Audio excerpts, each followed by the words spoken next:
हमारी संस्कृति, हमारे संस्कार सदा रहे हमारे साथ।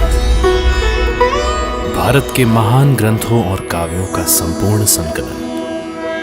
सब्सक्राइब करें तिलक।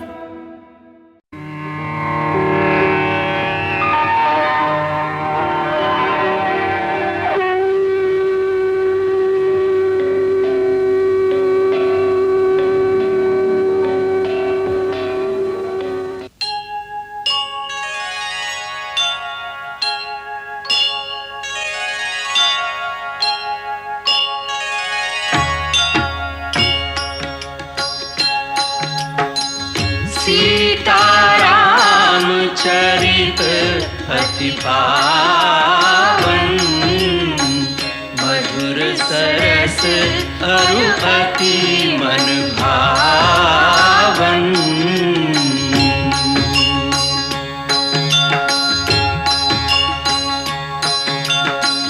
पुनि पुनि कितने हो सुने सुनाए,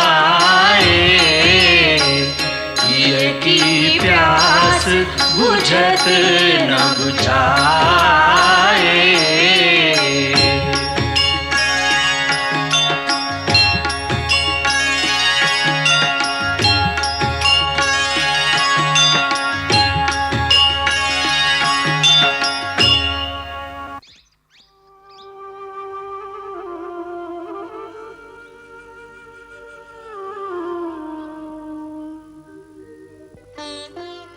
लक्ष्मण, ये देखो।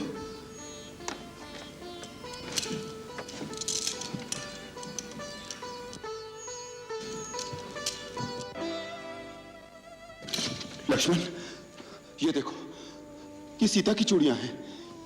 वो अवश्य ही इधर से गई है। हम ठीक मार्ग पर हैं। लगता है वो उस पापी से जूझते हुए गई है जिससे उसके आभूषण इधर उधर बिखर गए हैं।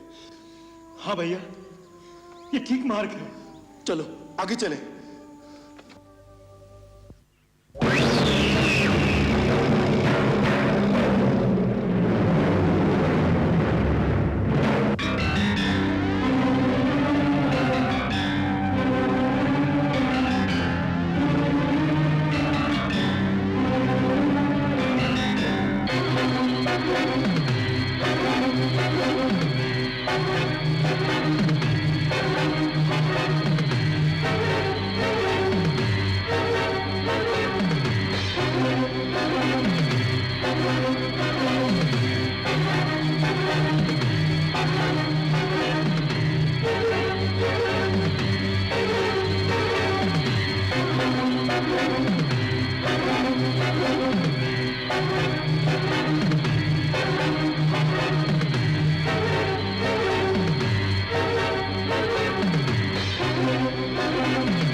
कबंध राक्षस पर प्रहार करने वाले वीरों, तुम दोनों कौन हो? सच सच बताओ, क्योंकि संसार में केवल दो ही वीर ऐसे हैं जो मेरी बाहें काट सकते हैं। ऐसे कौन से वीर हैं वो? श्री राम और लक्ष्मण।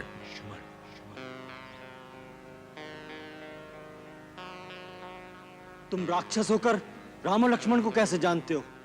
मैं वास्तव में राक्षस नहीं हूं। इस ऋषि स्थूल शिरा के श्राप से मैं राक्षस बन गया और उन्होंने ही कहा था, जब श्री राम अपने भाई के साथ अपनी भार्या को ढूंढते हुए यहां आएंगे तो वही तेरी विशाल भुजाएं काटकर अपने हाथों से तुम्हारे इस शरीर को अग्नि में भस्म कर देंगे। तब तुम श्राप मुक्त हो जाओगे। यदि तुम वही राम हो तो सच सच बताओ, मुझे तुम्हारी पत्नी के बारे में एक महत्वपूर्ण सूचना भी तुम्हें देनी है। मैं ही राम हूं भाई।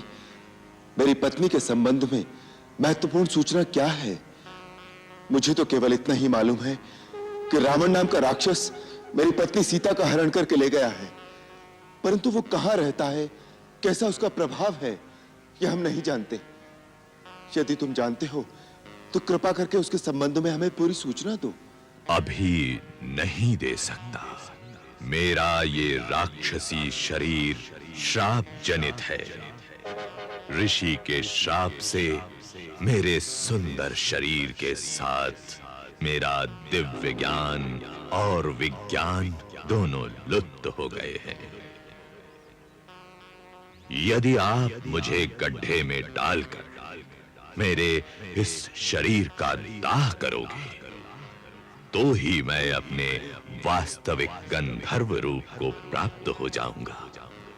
परंतु हम तुम्हें जीवित कैसे जला दें? हे राघव, इससे तुम्हें कोई दोष नहीं लगेगा। ब्रह्मा के वरदान के कारण मैं शस्त्र प्रहार से नहीं मारा जा सकता। उसका एक ही उपाय है कि ऋषि स्थूल शिरा के कथनानुसार अग्नि में जलाने से ही मैं इस विकराल शरीर के बंधन से मुक्त होकर अपने असली शरीर को प्राप्त करूंगा। इस समय मुझे दिव्य ज्ञान नहीं है। शाप के कारण मेरा ज्ञान और विज्ञान दोनों ही नष्ट हो गए। बड़ी अद्भुत कथा है। परंतु ये सत्य है। मैं दनु नाम का गंधर्व हूं। पूर्व काल में मैं बड़ा बली और पराक्रमी था, इतना सुंदर कि इंद्र, सूर्य और चंद्र की भांति मेरा शरीर मनोहर और तेजस्वी था। फिर भी मैं कौतुक के लिए भयानक राक्षसी रूप धारण करके ऋषि मुनियों को डराया करता था। उसमें मुझे आनंद मिलता था। एक दिन स्थूल शिरा नाम के एक तेजस्वी महर्षि वन में मिले। उनकी महत्ता जाने बिना मैंने उन्हें बहुत सताया। वो कुपित हो गए। उसी समय जल हाथ में लेकर और अग्नि को साक्षी करके उन्होंने मुझे श्राप दिया। मैं तुझे श्राप देता हूं कि ये भयानक रूप ही सदा तेरे लिए तेरा असली रूप हो जाए और तू राक्षस वृत्ति से ही जिए। मैंने उनके चरण पकड़ लिए, विनती की कि इस श्राप से मुक्त होने का उपाय बता दें। तब उन्होंने कहा, हमारा श्राप विफल नहीं जा सकता, किंतु हम तुम पर दया करके बताते हैं, जब श्री रामचंद्र लक्ष्मण सहित यहाँ आएंगे और वो तुम्हारी दोनों विशाल भुजाएं काटकर यदि अपने हाथों से शरीर का दाह संस्कार करेंगे तो फिर से तुम्हारा सुंदर स्वरूप और दिव्य ज्ञान प्राप्त हो जाएंगे। एक बार मेरा इंद्र से युद्ध हुआ। दीर्घ जीवन का वरदान प्राप्त होने के कारण वो मुझे मार तो नहीं सका, परंतु इंद्र के वज्र प्रहार से मेरा सिर और दोनों टांगें मेरे कबंध में ही घुस गईं। तब से मेरा शरीर केवल कबंध मात्र रह गया है और मैं अपनी लंबी लंबी भुजाओं से वन के पशु पक्षियों को पकड़कर खा लेता हूं। सो हे राम, मुझ पर कृपा करो, मुझे इस शरीर से मुक्त करो। सूर्य अस्त होने से पूर्व ही मुझे किसी गड्ढे में डालकर मेरा दाह संस्कार कर दो। तब मैं एक ऐसे महापुरुष का पता आपको बताऊंगा जो आपकी सहायता करेंगे। अच्छी बात है। लक्ष्मण, तुम गड्ढा खोदकर चिता तैयार करो। जो आज्ञा भैया।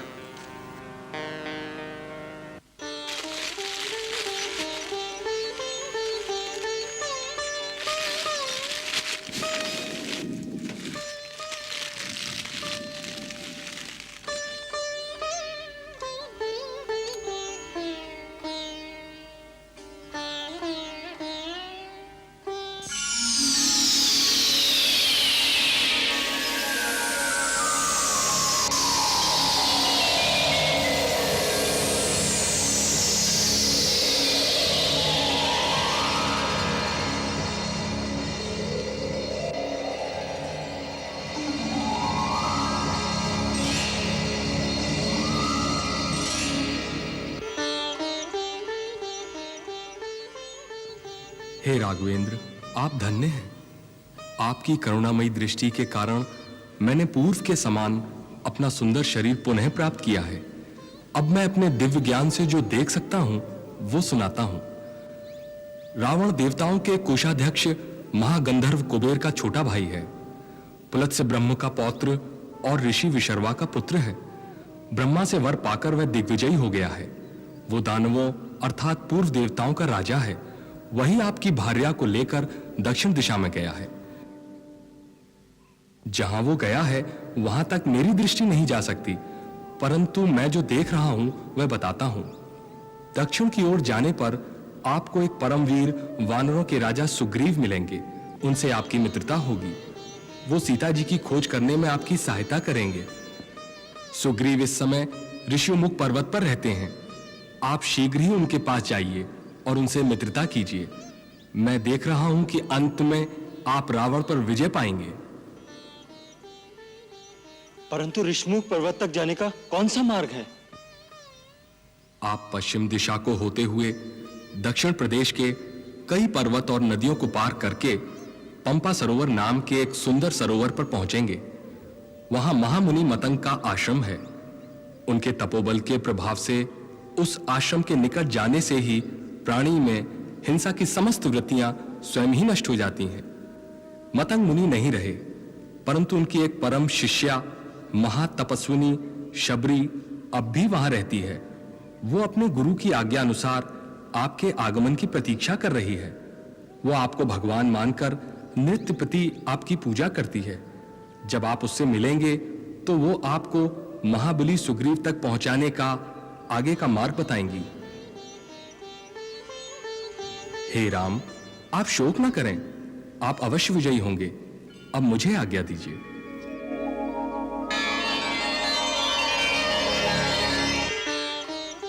महात्मा, आपको अपना अभीष्ट लोक प्राप्त हो।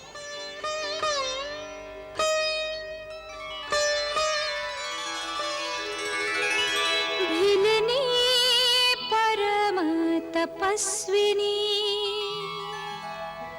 शबरी जाको नाम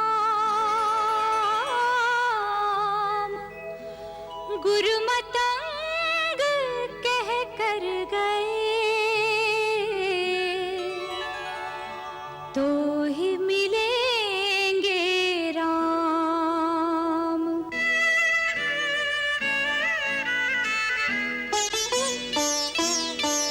कब दर्शन देंगे, कब दर्शन देंगे राम परम हितकारी। कब दर्शन देंगे राम दीन हितकारी।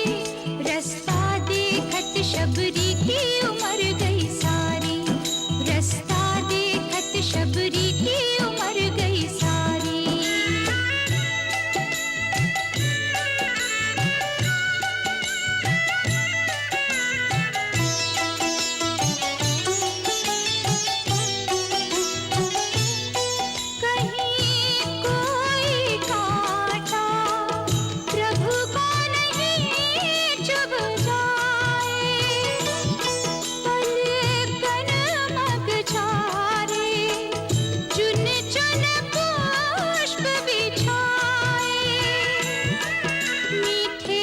चख कर, मीठे फल चख कर नित्य सजाए थारी, मीठे फल चख कर नित्य सजाए थारी, रास्ता देखत शबरी की उम्र गई सारी, रास्ता देखत शबरी की उम्र गई सारी।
मेरे राहा, मेरे राहा, मेरे राहा। नहीं नहीं महात्मा, कृपा करके इन फूलों को न रौंदिए, ये मैंने अपने राम के लिए बिछाए हैं। अरे पगली, तू नित्य प्रति इस प्रकार मार्ग में फूल बिछाती है जैसे श्री राम आज और अभी आने वाले हैं। ऐसा करते तुझे कितने वर्ष बीत गए? तेरे राम आए भी? अब तक नहीं आए, परंतु आएंगे, अवश्य आएंगे। मेरे गुरुदेव मतंग मुनि का वचन मिथ्या नहीं हो सकता, इसीलिए मैं प्रतिदिन प्रतिपल उनके स्वागत के लिए तैयार रहती हूँ। अचानक किसी समय आ गए तो वो क्या कहेंगे? इस भीलनी को स्वागत करना भी नहीं आता। अतः आप दया करके मेरे इन फूलों से किंचित हटकर चले तो आपकी मुझ पर बड़ी कृपा होगी। इसे मत सताओ, चलो आओ हम किसी और मार्ग से चलते हैं। आओ।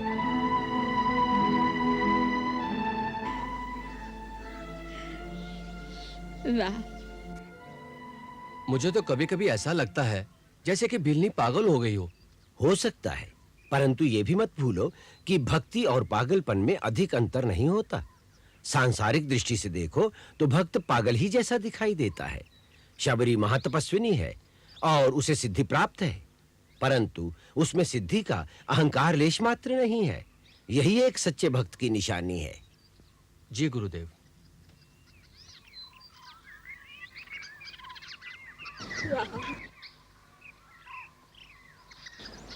मेरे राम, मेरे राम, मेरे राम। चलिए, आप फिर आ गए मेरे फूलों में।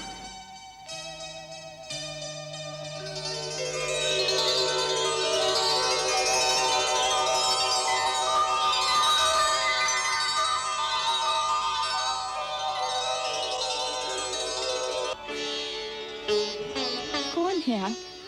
हम माता शबरी के पास जाना चाहते हैं। आप कृपया हमें इनकी कुटिया तक पहुंचा देंगी? माता शबरी के पास? लेकिन आप है कौन? मैं राम और ये मेरा छोटा भाई लक्ष्मण।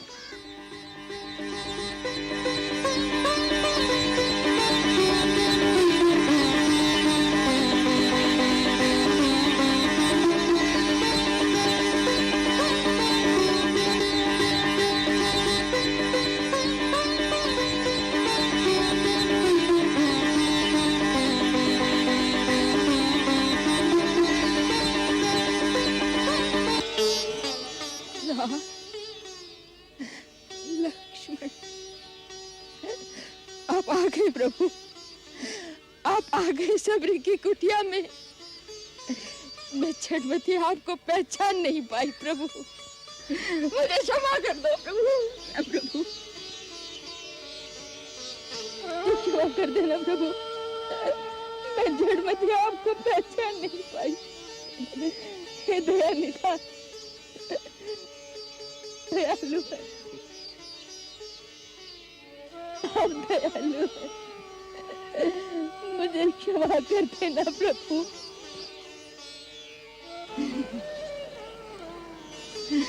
मेरे प्रभु आइए, आइए मेरे प्रभु, आइए।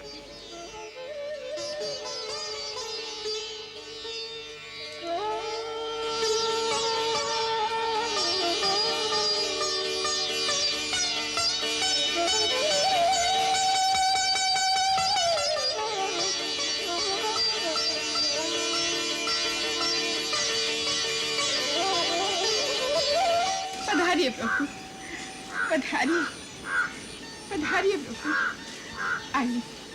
आपके चरण कमलों से आज मेरी कुटिया पवित्र हो गई। विराजिए, विराजिए मेरे प्रभु, विराजिए, विराजिए, विराजिए, विराजिए मेरे राजा।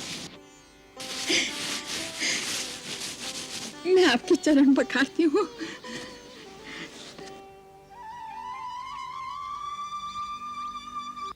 नहीं नहीं माता, अब इसकी कोई आवश्यकता नहीं। तुम्हारे स्नेह भरे अश्रुओं से मैं पहले ही पवित्र हो गया। प्रभु, आपको भूख लगी होगी ना? हाँ। मैं फल लेकर आती हूँ, फल लेकर आती हूँ प्रभु, अभी लाई। बरसों से प्रतिदिन आपके लिए मैं मीठे मीठे बेर लेकर आती हूँ प्रभु, बरसों से। खाइए।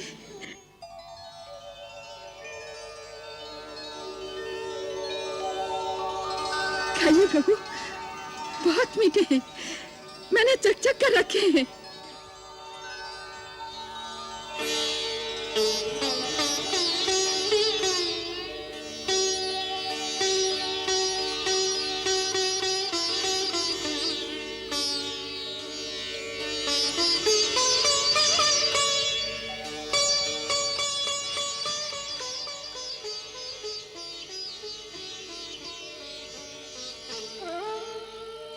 खाइए प्रभु।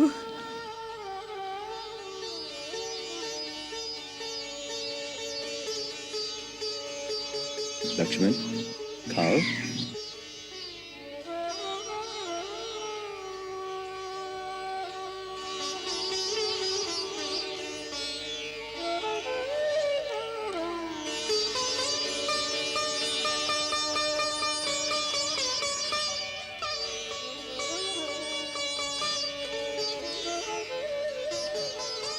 वाह, अच्छे हैं ना?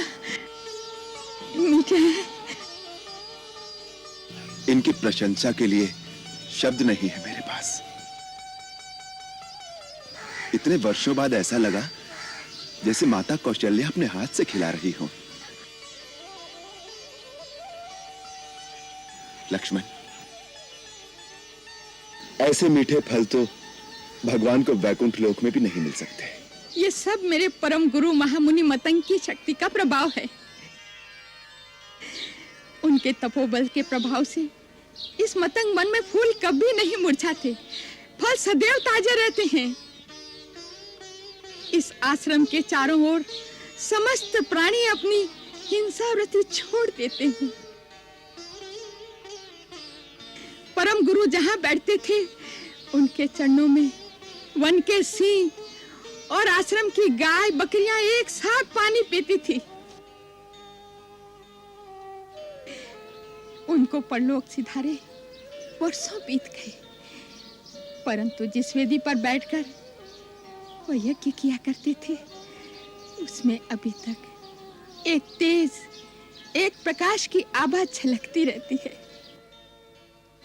कितना पवित्र होगा वो स्थान, और कितनी भाग्यशाली हैं आप जो ऐसे परम गुरु की सेवा करने का पुण्य प्राप्त हुआ।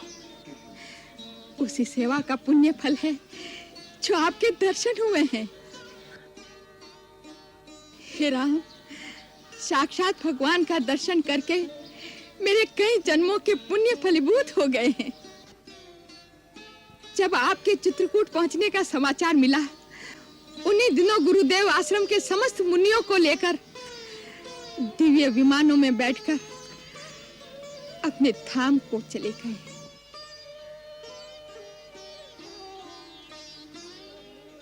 मुझ में भक्ति भाव की प्रधानता देखकर उन्होंने विशेष कृपा के कारण मुझे इसी कुटिया में रहने का आदेश देकर कहा कि एक दिन श्री राम लक्ष्मण के साथ इस आश्रम में आकर तुम्हारे अतिथि बनेंगे।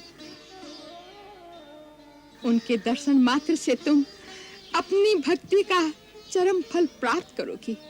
इसके पश्चात तुम हमारे पास आ जाना। उन्हें हमारे आने का ज्ञान था? हाँ प्रभु, उन्होंने कहा था कि श्री राम अपनी भार्या की खोज में यहाँ आएंगे।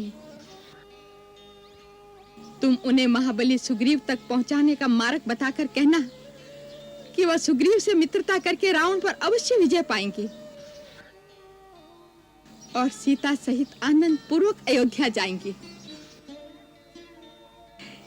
ये भावी निश्चित है प्रभु। आपसे दनु नाम के गंधर्व ने जो कुछ कहा है, मैं उसका समर्थन करती हूँ। आपने ये समाचार सुनाकर जैसे अपने परम गुरु का आशीर्वाद मुझ तक पहुंचा दिया है। अब कृपा करके ये बताइए कि हम महाबली सुग्रीव तक कैसे पहुंचे? आप अनजान की बातें पूछते हैं प्रभु, तो बताती हूँ। यहाँ से आगे जाने पर आपको पंपासुर नाम का एक सुंदर सरोवर मिलेगा। उसके दक्षिण तट की ओर ऋष्यमुख और मल्याद्रि नाम के 2 पर्वत शिखर दिखाई देंगे। सुग्रीव अपने 4 मंत्रियों सहित वहीं रहते हैं, जिनमें हनुमान नाम का आपका एक चिर परिचित भक्त भी है प्रभु। उनके सहयोग से सुग्रीव से भेंट होने पर आपके द्वारा सुग्रीव का एक अभिष्ट कार्य भी पूर्ण होगा। आपके इस आश्वासन को मैं आपका आशीर्वाद मानता हूं माता। अब यदि आप हम पर कृपा करें तो आपके परम पूजनीय गुरु जहां पर तपस्या करते रहे हैं, उस पवित्र स्थान के भी दर्शन करा दें तो हमारा जीवन धन्य हो जाए। अवश्य आप वो स्थान देखेंगे प्रभु। मेरे गुरु का स्थान देखने योग्य है। आइए, वो स्थान दर्शन करने योग्य है। पधारिए प्रभु, पधारिए, आइए।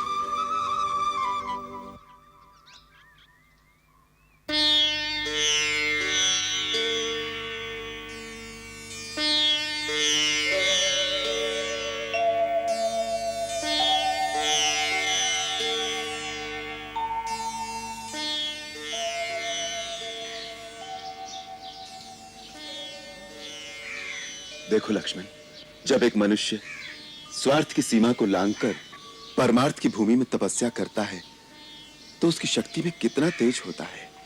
इन ऋषि ने हिंसा के प्रदेश में जो अहिंसा और धर्म की ज्योति जलाई थी, उसका प्रकाश इतने वर्षों में भी क्षीण नहीं हुआ। महामुनि, आप जहां भी हो, हमें आशीर्वाद दीजिए कि हम कर्तव्य और परमार्थ के पथ पर दृढ़ विश्वास के साथ आगे बढ़ें। माता, ऐसा लगता है जैसे आपने हमें अपने गुरु के साक्षात दर्शन करा दिए हैं। आपका धन्यवाद शब्दों में नहीं हो सकता।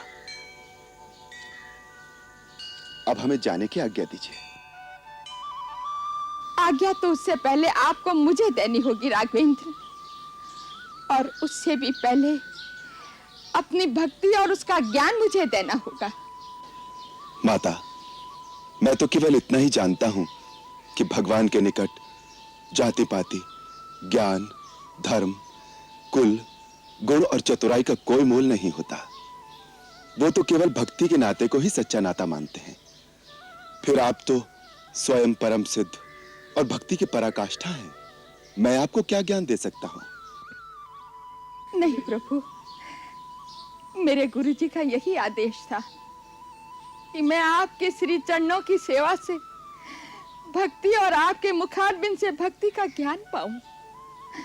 हे राम, मुझे नीच कुल में उत्पन्न ये शरीर छोड़ने की आज्ञा देने से पहले मुझे भक्ति का ज्ञान प्रदान करो प्रभु। माता, मैंने गुरुजनों से जो नवदा भक्ति की महिमा सुनी है वही अपने हृदय से कहता हूं। आप भी हृदय से ही धारण कीजिए। नवधा भगत कहूं तो ही पाही, सावधान सुन धरु मन माही। प्रथम भगति संतन कर संगा, दूसरी रति प्रभु कथा प्रसंगा। गुरुपद पंकज सेवा, तीसरी भगति अमान। चौथी भगति प्रभु गुणगन, करई कपट तज गान। मंत्र जाप प्रभु दृढ़ विश्वासा, पंचम भजन सुवेद प्रकाशा। छठ दम शील बिरति बहु कर्मा, निरत निरंतर सज्जन धर्मा। सातम सम हरि भय नग देखा, हरिते संत अधिक करि लेखा। आठवां जथा लाभ संतोषा, सपने हूँ नहीं देखई पर दोषा। नवम सरल सब सन छलहीना, हरि भरोस हिय हर्ष न दीना। नवधा भगत सबरी कह दीनी, सादर सबरी शीस धर लीनी।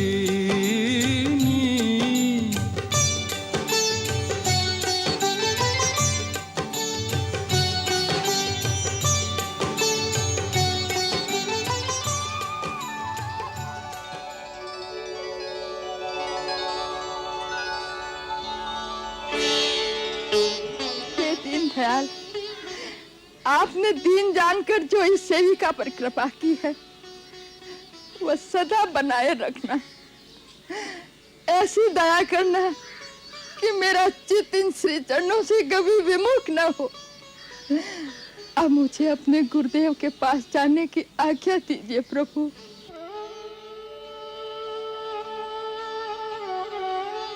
गुरुदेव के पास जाने की आज्ञा दीजिए प्रभु।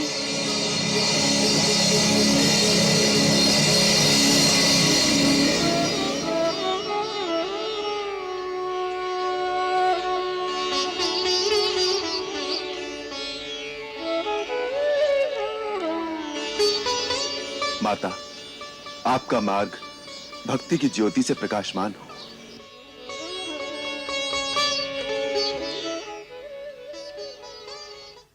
इस अध्याय के साथ रामायण का अरण्य कांड समाप्त होता है। ये कांड बहुत छोटा है परंतु आध्यात्मिक दृष्टि से बहुत महत्वपूर्ण है। इसमें उस युग के सर्वश्रेष्ठ ऋषियों से श्री राम का समागम होता है। वास्तव में उनकी शिक्षा जो बाल्यकाल में महर्षि वशिष्ठ के द्वारा आरंभ हुई थी, इसी कांड में महर्षि अगस्त्य द्वारा पूर्ण होती है।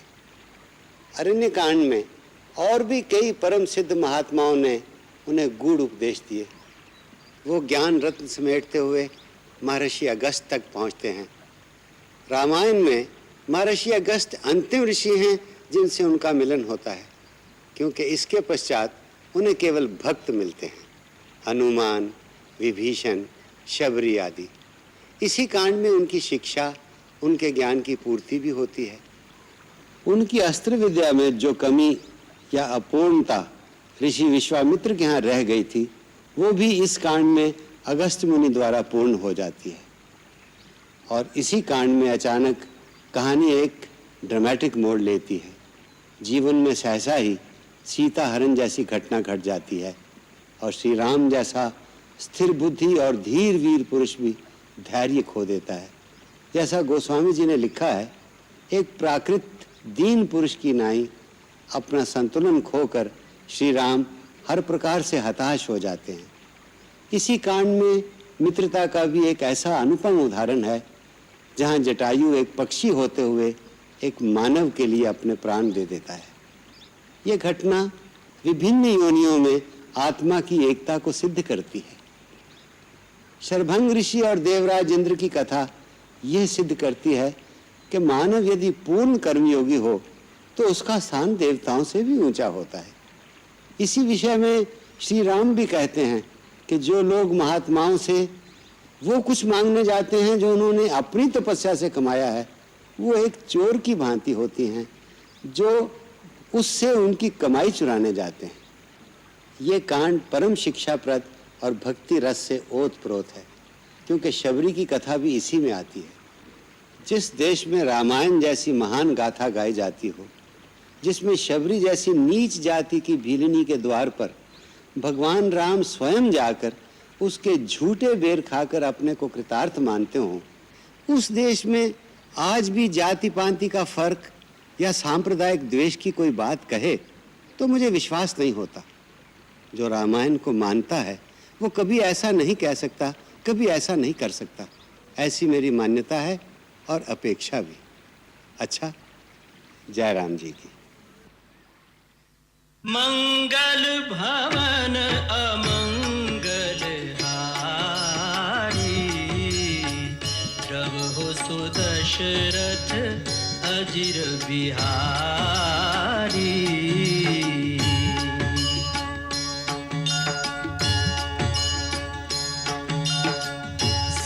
सीताराम चरित अति पावन, मधुर सरस अरु अति मन भावन।